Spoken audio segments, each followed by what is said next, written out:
ఇది ఆమెకు ముగ్గురి కథ. ఆమెకు కామం వ్యసనం. ప్రతి మనిషికో వీక్నెస్ ఉంటుందంటారు, కానీ ఈమె వ్యసనం శృంగారం. ఇలా కూడా ఉంటారా అంటే ఈ స్టోరీ చూడాల్సిందే.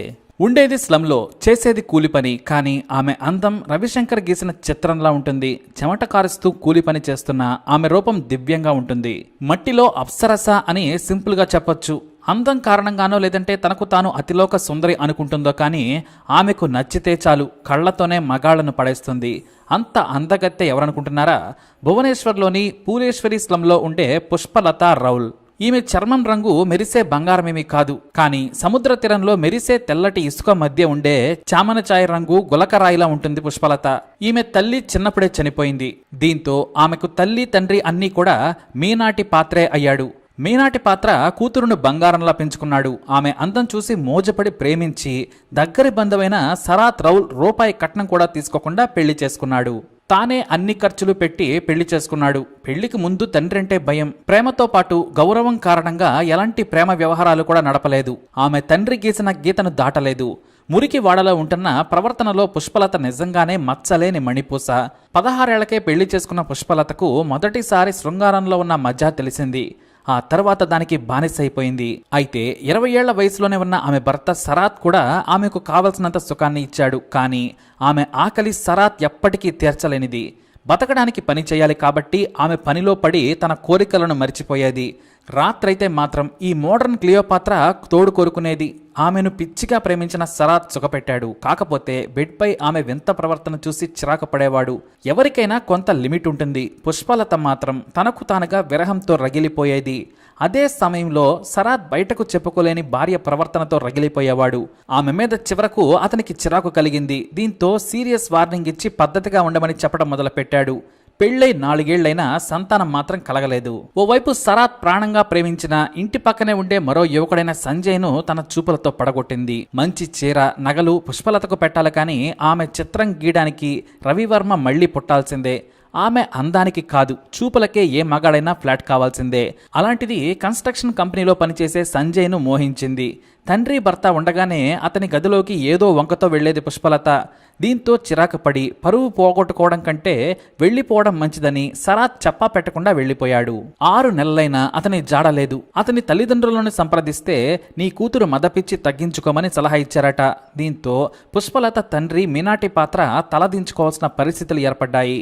ఇక ఆమె మొదటి భర్త వెళ్లిపోవడంతో సంజయ్ ఇంట్లోనే ఎక్కువగా గడిపేది. దీంతో ఆమె తండ్రి ఆమెకు వార్నింగ్ ఇచ్చాడు.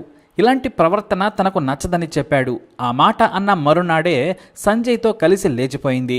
అక్కడ సంజయ్తో బాగానే 6 ఏళ్ల పాటు కాపురం చేసింది. అతను కూడా పెళ్లి లేకుంటే ఏంటి, భార్యాభర్తల్లాగానే ఉంటున్నాం కదా అనుకున్నాడు. సంజయ్ పద్ధతిగానే ముందు నుంచి పుష్పలతను కంట్రోల్లో పెట్టాడు. అతను కూడా ఆమె అందాన్ని ఆస్వాదించేవాడు. భార్య లేకుండా నిమిషం కూడా గడిపేవాడు కాదు. ఆమెను ఫంక్షన్లకు కూడా తీసుకెళ్లేవాడు కాదు. ఎందుకంటే ఆమె పక్కనుంటే ఎవరైనా సరే తనను ఒక జోకర్లా అంతా చూస్తారు. మరి పుష్పలత అందం అలాంటిది. అంతెందుకు, అతని స్నేహితులు సైతం హీరోయిన్ కావాల్సిన పుష్ప నీకు లవరైంద్రా అంటూ ఉండేవారు. ఇక 6 ఏళ్లు కాపురం చేసినా కూడా వారికి సంతానం కలగలేదు. అయితే వేరే చోట పని ఉందని సంజయ్ ఒక కాంట్రాక్టర్తో వారం పాటు కటక్ వెళ్ళాడు. ఈ వారం గ్యాప్ అంటే ఒక చిన్న గ్యాప్ను కూడా పుష్పలత తట్టుకోలేకపోయింది. అంతా బానిస. దీంతో తాను పనిచేసే చోట పిత్రరంజన్ అనే యువకుడిని అందంతో ఫ్లాట్ చేసింది. అది మొదటి రోజే. ఇక ఆ కుర్రాడు నచ్చిన 2వ రోజే ఇలాంటి అందగత్తె మళ్లీ దొరకదని డిసెంబర్ 4, 2020న బంధువులందరినీ పిలిచి ఓ చోట పుష్పలతను పెళ్లి చేసుకున్నాడు. కానీ మొదటి 3 రాత్రుల్లోనే తనకు పిత్రరంజన్ సూట్ కాడని తెలుసుకుంది. శోభనం రోజు కూడా ఎంజాయ్ చేయకుండా ఫుల్లుగా తాగొచ్చాడు. పగలంతా బయట తిరిగి రాత్రి సమయంలో ఏదో కొత్త భార్య తప్పదన్నట్లుగా చూసుకునేవాడు.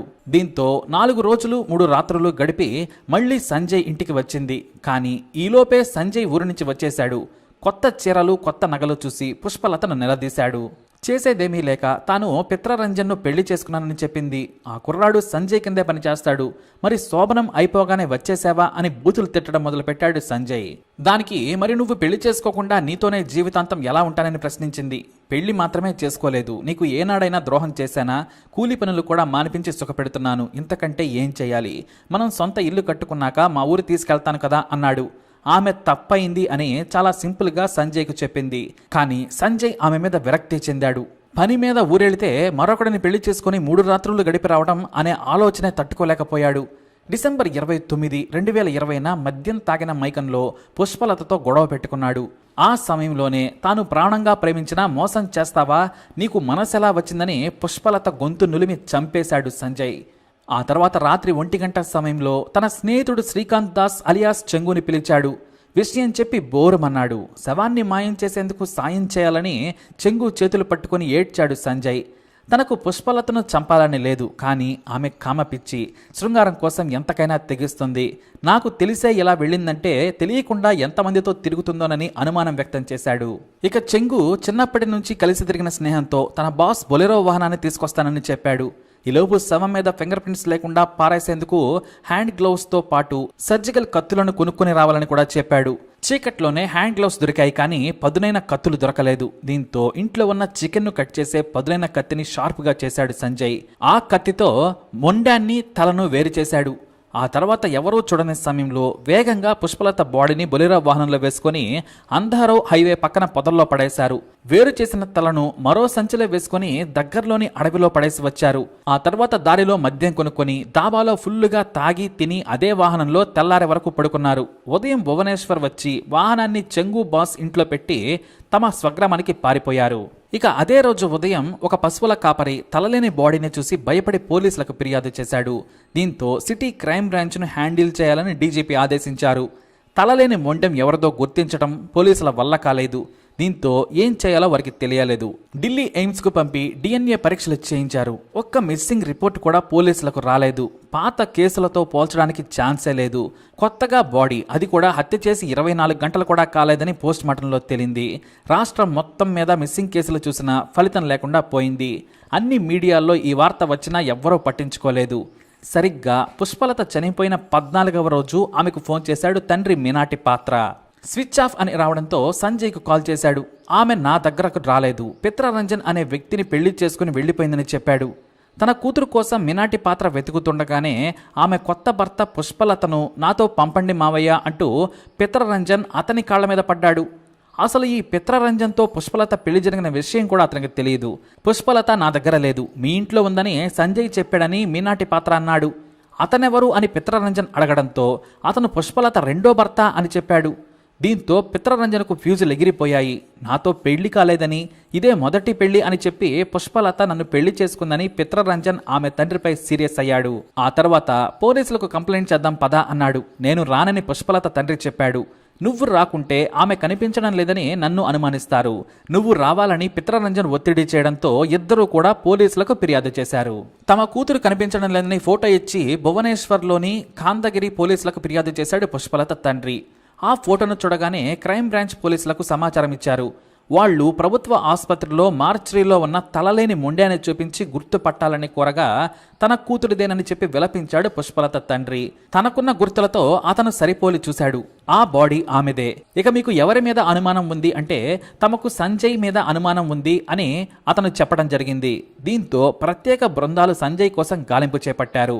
అతని ఫోన్ స్విచ్ ఆఫ్ అని ఉండడంతో అతనే హంతకుడని గుర్తించారు. 10 మంది పోలీసుల బృందం ఇంటెలిజెన్స్ సాయంతో తన సొంత గ్రామమైన దసపల్లాలో మూకుమడిగా దాడి చేసి సంజయ్ను అరెస్టు చేశారు. అక్కడే స్థానిక పోలీస్ స్టేషన్లో పోలీసులు ట్రీట్మెంట్ ఇవ్వడంతో క్లియోపాత్ర పుష్పలత స్టోరీ మొత్తం చెప్పుకొచ్చాడు.